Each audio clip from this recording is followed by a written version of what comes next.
Lizzie présente Le garde du cœur de Françoise Sagan, lu par Marianne Denicourt.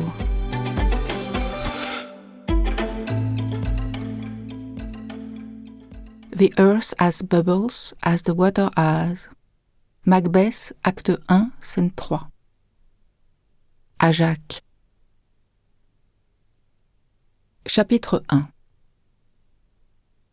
La route du bord de mer à Santa Monica, près d'Hollywood, s'allongeait, droite, implacable, sous la ronronnante Jaguar de Paul. Il faisait chaud, tiède, l'air sentait l'essence et la nuit. Paul roulait à 150. Il en avait adopté le profil distrait des gens qui conduisent trop vite.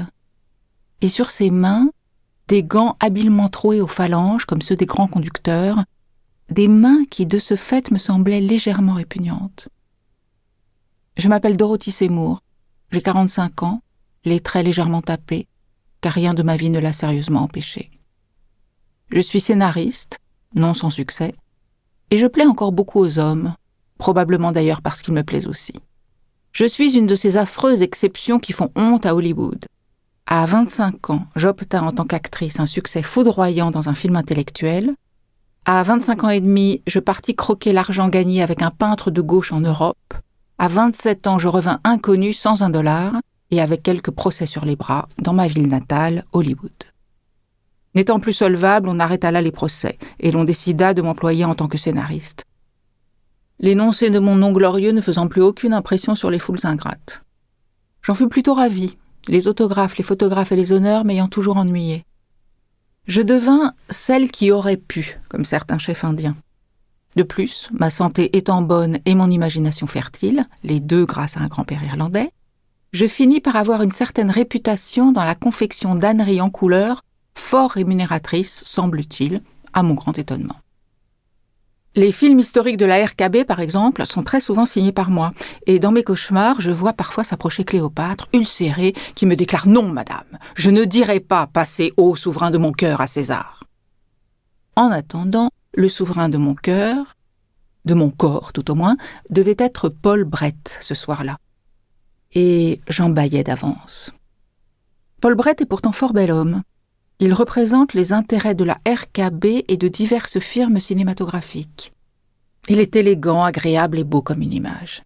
À tel point que Pamela Chris et Luella Shrimp, les deux plus grandes vampes de notre génération, celles qui depuis 10 ans croquent sur les écrans la fortune des hommes, leur cœur et leur propre fume-cigarette, s'en sont successivement entichées et ont sombré dans les larmes après la rupture.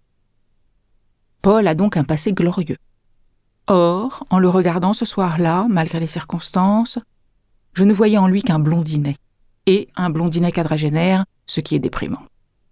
Mais il fallait bien se rendre. Après 8 jours de fleurs, de coups de téléphone, de sous-entendus et de sorties en commun, une femme de mon âge se doit de céder, tout au moins dans nos contrées. Le jour J était arrivé, nous filions à 140 vers ma modeste demeure à 2h du matin, et pour une fois, je déplorais âprement l'importance des rapports sexuels dans le comportement de l'individu. J'avais sommeil. Mais j'avais déjà eu sommeil la veille, et 3 jours avant, je n'en avais donc plus le droit. Le « bien sûr, mon chou » compréhensif de Paul serait remplacé, je le sentais, par « Dorothy, qu'est-ce qui se passe? Vous pouvez tout me dire. » Inévitable. Donc, à moi la joyeuse tâche de sortir la glace du frigidaire, de retrouver la bouteille de scotch, de tendre un verre à Paul en faisant teinter joyeusement les glaçons, et enfin, de m'allonger dans une pause délicieuse à la Paulette Goddard sur le grand canapé du living room. Là-dessus, Paul viendrait vers moi, m'embrasserait et me dirait après, l'air profond, « Cela devait arriver, n'est-ce pas, chérie ?» Et oui, cela devait arriver. Je poussai un horrible soupir. Et Paul, un cri étouffé, dans les phares, surgit comme un fou, ou plutôt comme un de ces mannequins de paille disloqués que j'avais vus en France dans les champs, un homme se jetait vers nous. Je dois dire que mon blondinet eut un fameux réflexe. Il freina à mort et jeta sa voiture dans le fossé de droite en même temps que sa belle compagne. Je parle de moi. Je me retrouvais, après une suite de visions étranges, le nez dans l'herbe, mon sac à la main. Chose curieuse, car je l'oublie généralement partout. Quel réflexe me fit saisir ce réticule avant ce qui eût dû être un accident mortel, je ne le saurai jamais.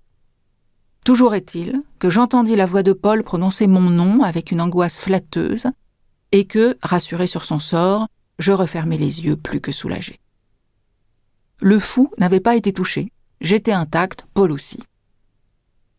Avec les formalités à accomplir, le choc nerveux, etc., j'avais une bonne chance de dormir seul ce soir-là. Je murmurais. Nous espérons que vous avez apprécié cet aperçu.